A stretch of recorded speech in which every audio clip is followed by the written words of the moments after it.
చీమ మైనస్ మిడత. వేసవి కాలం. సూర్యుడు ప్రకాశవంతంగా మెరుస్తున్నాడు. చిట్టి చీమ తన పనిలో నిమగ్నమై ఉంది.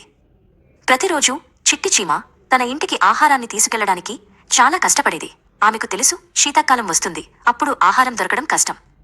అదే సమయంలో మిక్కీ మిడత మాత్రం సంతోషంగా పాటలు పాడుతూ గంతులు వేస్తూ ఉండేది. చిట్టి చీమ, నువ్వు ఎందుకు అంత కష్టపడుతున్నావు? వచ్చి నాతో ఆడుకో అని మిక్కీ మిడత పిలిచేది. చిట్టి చీమ నవ్వి, నేను శీతాకాలం కోసం ఆహారం పోగు చేసుకుంటున్నాను మిక్కీ మిడత, నువ్వు కూడా కొంత పోగు చేసుకో అని చెప్పింది. కాని మిక్కీ మిడత పట్టించుకోలేదు. శీతాకాలానికి ఇంకా చాలా సమయం ఉంది, ఇప్పుడు ఆనందించే సమయం అని చెప్పింది. రోజులు గడిచాయి. వేసవి ముగిసింది. ఆకులు రంగు మారాయి. చలిగాలులు వీచడం మొదలుపెట్టాయి. శీతాకాలం వచ్చింది. మంచు కురవడం మొదలైంది. చిట్టి చీమ తన వెచ్చని ఇంట్లో తను పోగు చేసుకున్న ఆహారంతో సురక్షితంగా ఉంది. కాని మిక్కీ మిడతకు మాత్రం ఆకలితో చలితో చాలా ఇబ్బంది పడింది. తినడానికి ఏమీ లేదు, ఆడుకోవడానికి శక్తి లేదు.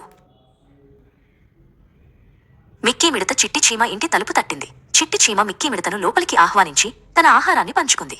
అప్పటి నుండి మిక్కీ మిడత శ్రమ విలువను నేర్చుకుంది.